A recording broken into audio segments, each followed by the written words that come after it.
So I want to know, guys, maybe you guys can leave it in the comments, who actually enjoys my prepping videos, my SHTF videos.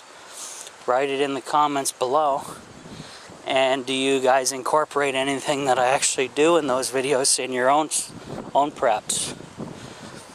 I'd be interested to see that.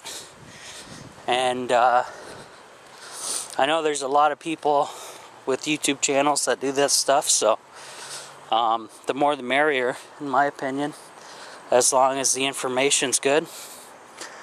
And hopefully when I start getting some other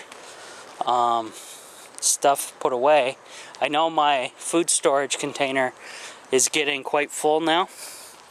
That white one, the food grade one that I showed you, the legacy food container, it's full of my freeze-dried food and now dry goods in Mylar bags. And yeah, so I'll have to get some type of other container shortly to load up. I've actually filled that container, which is hard to believe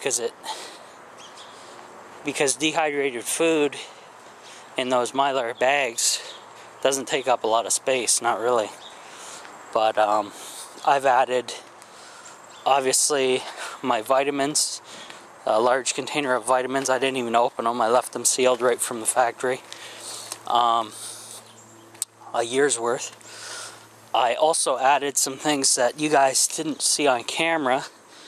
Dollar Tree has these kind of like a Kool-Aid type of drink. And I got the peach flavor, and they come pre-sealed in Mylar bags, ready to go. So I threw a couple packages of those in, and there's 3 per package. And they do quite a bit of water. Like one package I open up and I can divide it in half between 2 mason jars, and that's 2 drinks right there. Though you just do because there's not going to be a lot of treats going on in the shit hit the fan, guys.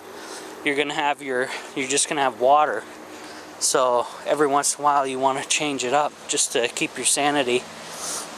So I threw those in. I'm going to add more, probably different flavors as well. So yeah.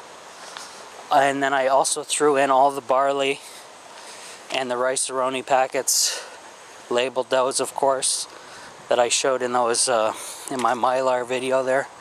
All the Mylar videos I made up. And I'm going to be making some... I bought 2 boxes of pancake mix, the kind you just add water to, from the Dollar Tree as well. 2 large boxes of that. I will throw those into Mylar bags, and also potatoes in Mylar bags as well, and have a variety of different stuff, because you never know. Though with the pancakes, I may not have, oh, there's a big mushroom. Let me film that.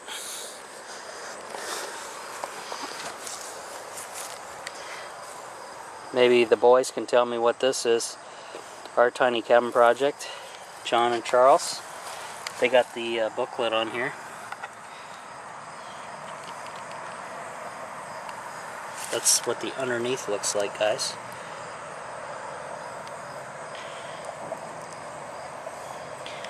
Could be edible, could be poisonous. I have no idea, so I don't touch them. And I don't have a fungal book to look that up with me. But that's a big one, big mushroom. And Mushroom Patch, Mike would obviously probably know as well, because that's his business, basically. He's into that stuff, so... And one of the Patreon sponsors, and I've known Mike almost since the very beginning of my project, and it's a shame he had to leave Canada, because we were right on the same you know, brainwaves getting off the grid, getting a tiny house, trying to be sustainable, try to retire on that property. You can check his channel out, guys, for sure. 1 Acre Homestead, and he's got, I believe, the #1 acrehomestead.com. He's got a domain webpage and everything now, so he's setting up his brand. I don't have any web pages, I just have my Facebook group and the YouTube page and Patreon and the Steemit and the VidMe. But that's not a web page, really. Well, it is, but not one that I own and control. So yeah, craziness. Always see something new on the trail, guys. Got a big mushroom popping out of the tree there. So I got people coming. I'll join you in a minute. And we're back. Alright, so that was kind of crazy. I don't have much battery power left on this guy. It's my old original camera, so it kind of sucks. But yeah, what about I want to talk a little bit about that hurricane that hit, Hurricane Harvey, that hit Texas. I was watching some of the damage there, guys. That's incredible.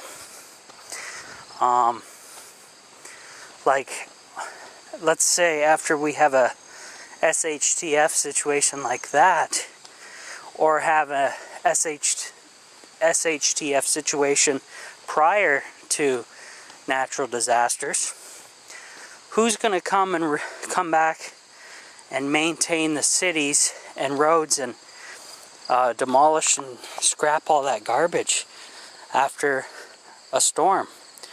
Nobody. Because most likely, if the SHTF is already in effect, nobody will have a day job. Governments will be either hunkered down in their underground deep military bunkers and planning their big reveal. But I don't know. What do you guys think? Throw that in the comments section there. How do you think it's going to play out? And the other thing is, the grocery stores in Texas all the time. Well, you guys see this anytime a big storm is coming. The shelves are just stripped bare, and there's no more shipments till after, you know, after the storm is cleared out, and you know, the trucks are able to safely continue on their routes with their deliveries. Because I know the truck drivers will actually put delays in and stuff, just because they don't want the insurance companies having liability, or their companies and their vehicles having liability, because transport trucks are expensive, guys. That's no joke.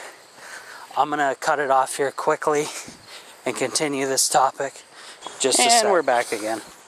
So I was talking about the Texas hurricane, the grocery stores, guys, the bare shelves, and you can see the people that show up to the store expecting the food to be there that they want, or the items that, there that they want, and they just start raging, and they think they're, you know, the average Joe shows up to the grocery store.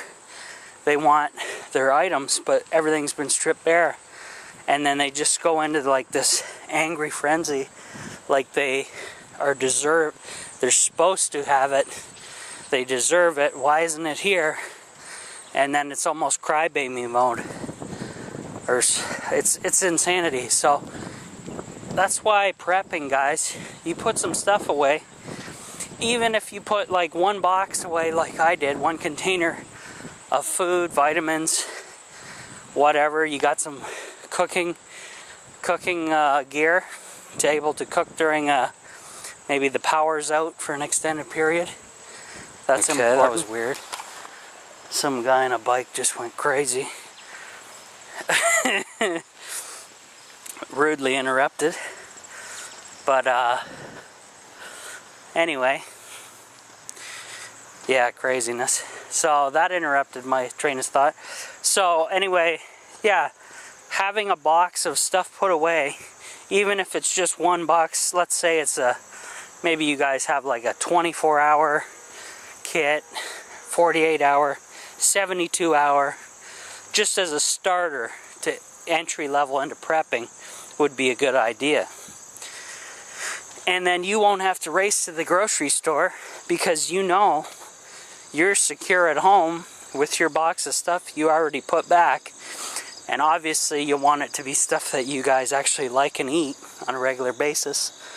So, and maybe even some treats, maybe throw some hard candies in there, throw some candles in, alternative methods of lighting, maybe the USB LEDs that I showed recently, maybe a little USB fan, and a couple power packs just to keep yourself comfortable during this time. Maybe there's no power but it's hot out, you want a fan on you, a little USB fan, throw that into the power pack, you're good to go.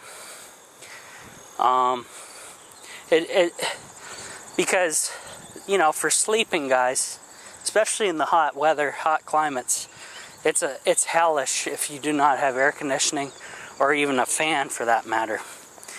And my battery's starting to die. So I want to hear from you guys. What do you guys have?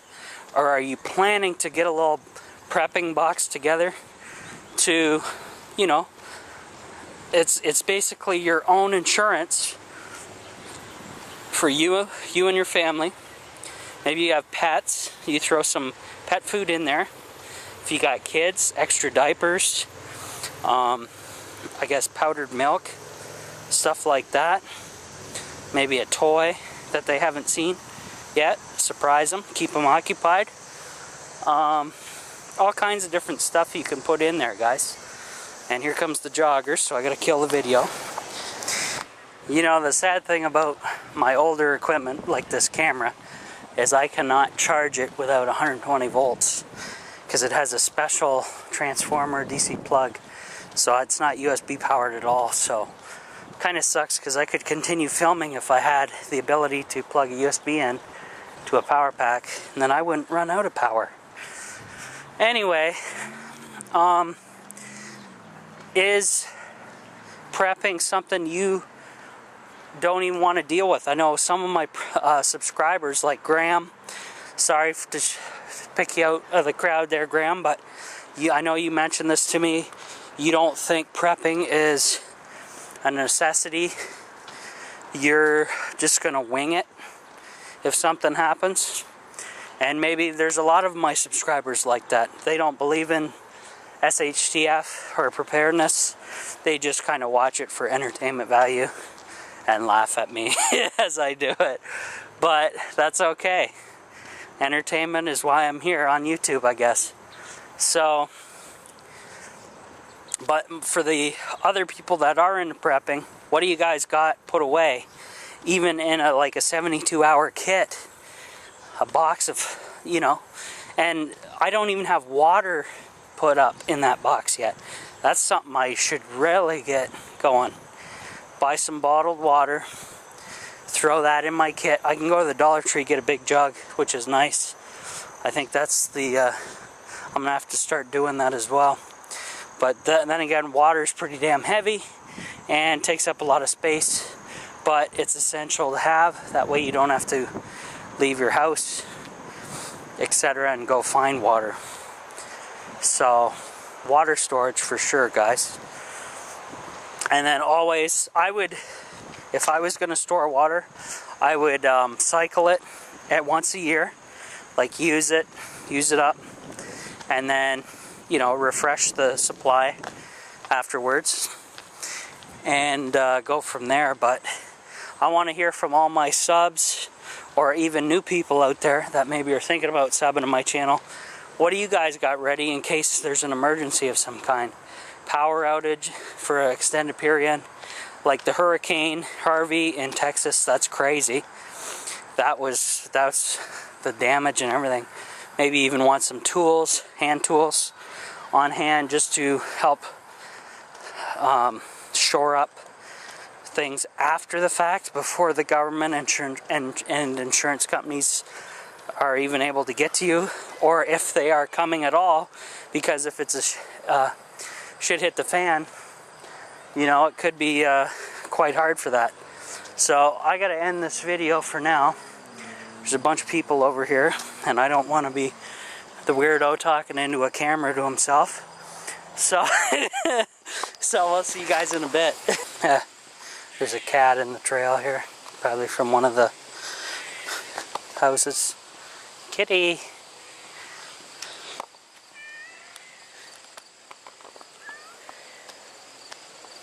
Kitty.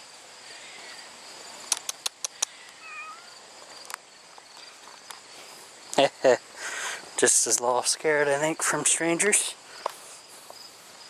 Still meowing. Probably hungry or something. But anyway, yeah, I wanted to make some videos here, just asking my subscribers, now that we have quite a big base, over 1,500 now, who's preparing, who's not, or do you want to keep that secret? Some people might not even comment. I know there's a lot of preppers that are into stealth prepping, where they won't tell even their family members that they're prepping, that they're preppers, I should say. They're putting stuff away, whatever. But, I don't know, I think you can share it. If the government wants to take you out, they will find you, believe me. So, no point in hiding too much. Until it's time to bug out, that is. Obviously my camera battery's about to die, so I'll just keep talking till this thing totally gives up the ghost. And yeah, I think the rain is coming, guys. I'm on lap number 3. One more lap to go after this one, and then I'll be at my 4-mile mark daily. 4 miles of walking daily. And it is Sunday, so I actually have this day off, which is nice for a change. Calm everything down, not running to hospitals or anything crazy. Dad's doing well, so I'll give you an update after he has his test, though the test is, you know, ongoing for 3 months, I guess. And then I'll give you the results once I find out more on that. But it's pretty wild, guys. 2017 has been hectic, and with everything going on, I didn't have time to run to the grocery stores, as an example. Hold on.